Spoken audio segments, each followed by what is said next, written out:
and welcome back to Storytime with Alex. We've now reached chapter 4 of book 3 of The Last Wizard, or book 3 from Allbyon to Britannia, called The Last Wizard, The Temple of the Black Moon and Fairies in the Garden. Okay, so they're heading over to investigate a place where Sebastian Jones might be kept. So, on Wednesday afternoon, Ruth, Rose and I met at the tube station. We'd both come straight from school and I still had my uniform on, but Ruth's new school did not have uniforms, so she looked a lot older than I did.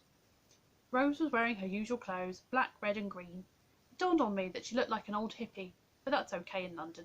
Ruth was looking excited. "I had the dream again," she said as soon as she arrived. "I didn't get the chance to tell you this morning, Miles, but this time there was more." When we got down to the platform and were sitting waiting for the train away from anyone else, she told us about it. "This time I got to ask her a question. I asked her where she was, and she showed me a sheet of paper with a black circle at the centre. I didn't understand that bit, but then she said, 'They've got his books and his words,' and then I woke up. Do you think she's talking about Sebastian's book of spells?" "I think she is," said Rose. "Her dream first came to you on the day Sebastian was kidnapped. Whoever she is, she's connected to all this." We went on the tube to Wood Green and walked up the road. It was busy, full of cars and buses. We had to cross over the North Circular, and despite living close to the same route but further west, Rose held both our hands as we crossed at the lights. As we carried on up the hill towards Pilgrim's Green, we came to a stream contained by steep concrete banks that passed under the road through a tunnel. The stream flowed along the bottom of the large overgrown garden of the house we had come to see. It was bigger and even shabbier than it had looked in the photo. There was a tall, untrimmed hedge along the pavement.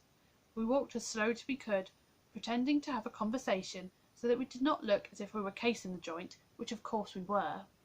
At first it looked abandoned, but we noticed a single light shining from an upstairs window, and there was a note pinned onto the side door, too far away for us to read. We turned the corner into Bourne Road. The path from the rusty black front gate led to a large peeling wooden front door with slightly cracked stained glass panels. Over the porch someone had nailed a painted sign on a board that said "Satanic Temple of the Black Moon" above a large black circle. "That's what the girl in the dream showed me," said Ruth. There were large dirty windows on either side with torn lace curtains. Around the side of the house was the smaller door we had already seen, up 3 worn steps and a rusty fire escape. It had 3 stories, including the attic, and there seemed to be... Oh no, I've lost my place again. I'm not very good at reading things off computers, have you noticed? And there seemed to be windows near the ground, signs of a basement. In case anyone from the house had noticed us, we carried on along Bourne Road, then turned left and left again, and continued up to the centre of Pilgrim's Green, where there were shops and a pub and a long row of shops. We went into a cafe for a drink and a snack to talk about what we'd seen. "Whoever is in there," said Rose quietly. "They have Sebastian's book of spells. I could feel his warding spell from the pavement." "Could you get any feeling that Sebastian is in there?" I asked her. "I think so. Difficult to separate him out from his spells. But there's something else in there. Some other magic." "Could that be Black? Could he have some real magic?" "I don't know about that. I've never found any real magic in this world, but I would venture that I can sense it's not masculine magic, more like a witch than a wizard." "Could it be that girl, the one in my dream?" whispered Ruth excitedly.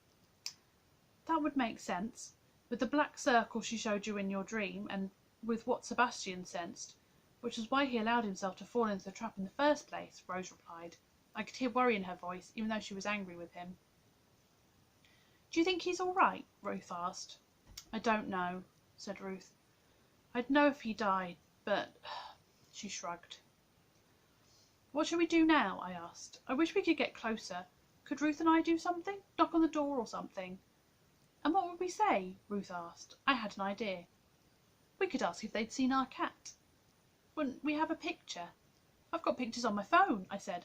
"I put them on last year after all that happened, to remember it all." Rose looked worried. "We'll be really careful. Just show them the picture and come away," I said. "They might not even open the door, but it'd be good to get closer, and we're going to look a lot less suspicious than a grown-up." "Well, I suppose so," said Rose doubtfully. If we do this, we won't be able to do it again in case they get suspicious, I said, hoping that would help. That would keep us safe, wouldn't it? As we finished our drinks, we decided to walk straight down the hill so that we would arrive at the front door of the house from a different direction, as if we'd been wandering about looking for our cat. Rose decided to stay where she was and ordered herself another cup of tea. By the time we arrived at the front gate of Temple House, the sun was going down, and I was beginning to regret my clever idea. It reminded me of several haunted house movies. "Come on then," said Ruth quietly. I took a deep breath, and we opened the creaky front gate and walked up the path. There were worn steps up to the front of the house, and an ancient-looking bell on the wall. Ruth pressed it. We heard it ring inside the house and waited. I was beginning to think I was in an old horror story. Footsteps approached. Then a voice could be heard saying currently, "It's okay, you get back into the kitchen, I'll answer it." There were other footsteps, and then the door opened on a chain and a face appeared. It was a woman with a very pale face, blood-red lips and dyed black hair. She had black lines painted all around her eyes and shiny green eyeshadow. When she saw us, she looked cross and didn't open the door any further. I swallowed and said, "Good evening. We're sorry to trouble you, but we're wondering if you'd seen our cat." I thrust the photo of Misty on my phone forward so she could see it. She gave it a glance and said shortly, "No, there are no cats here." "Could we have a look around your garden, just in case he's in there somewhere?" Ruth asked innocently. She gave us a look. "I'm afraid not." She gave us an insincere smile. "We like to keep our garden to ourselves. Sorry. Goodbye." Before we had a chance to say anything else, she had shut the door. As we turned to go, Ruth whispered, "Walk slowly. I'm sure she's watching us through that little side window. But there's something here." She was staring around into the long, straggly grass on either side of the path. Suddenly, she bent down and pretended to tie her shoelace. She was whispering to someone or something in the grass. I couldn't see or hear anything.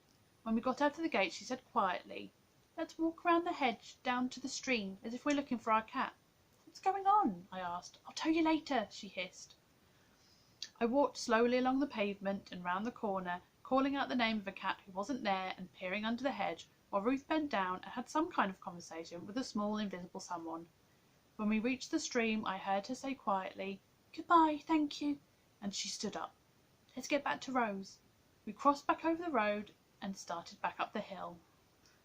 "Who were you talking to?" I asked. "A fairy. They live in that garden because no one goes there." "Since when did you talk to fairies?"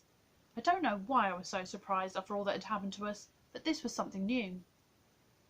What was even more surprising was Rose's response when we returned to the cafe. "Fairies," she whispered. "You can see fairies. I've read about them, but I thought they were probably invented." "Were there no fairies in old Allbyon?" I asked. "No," said Rose. "Fairies must be special to this world." "So what did the fairies tell you?" I asked. "Quite a lot in their own strange way. I've only talked to them a few times before. There were fairies in the big park, just down in the tangled bushes near the derelict buildings." "Why didn't you tell me before?" Rose asked. "I'm not sure. You never mentioned fairies, so I wasn't sure how to talk to you about them." "Well, it's nice to know I can still be surprised at my great age. Let me get you another cup of tea."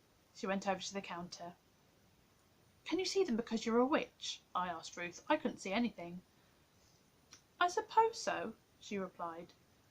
"But Rose did not even believe in them, so I presume she can't see them." There was more to be thought about here, but not now. Now I wanted to find out what she had learned from these fairies. Rose came back with another pot of tea.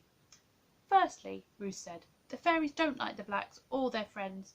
Temple House used to be owned by someone the fairies called the Nice Old Man. He was the man with the long name we read about." "Rupert Templewick-Tuckwell," I said. His name had stuck in my memory. "They said he couldn't see them, but pretended that he could, which they found funny, but also quite nice, I think. He was always very polite to them. After he went away, that must have been when he died, the blacks moved in. The fairies call them the Nasty Pair, and their friends are the Nasty Mob, but then the Nasty Mob bought the nice witchy girl and the nice fuzzy old lady. They seem to talk a lot in capital letters. I don't know when they were brought to the house. I don't think fairies measure time, or they don't care about it. I think the nice witchy girl might be the girl in my dream. She can see them, and sometimes she talks to them when she's on her own. The Nasty Pair don't let her out into the garden on her own very often. The fairies don't seem to use people's names either. Then they told me the wizard came. But he was all bundled up asleep. That must be Sebastian. And they know the blacks have used Sebastian's book. How did they put it? They pretended to be wizards, using the wizard's words. But they're just copycats. They sound very scornful. We'd better drink up our tea and brave the underground. We need to tell all of this to the others, said Rose. Father Joe, Marco and my dad were waiting impatiently for us when we got back. Mum was still at work, finishing things before the holidays.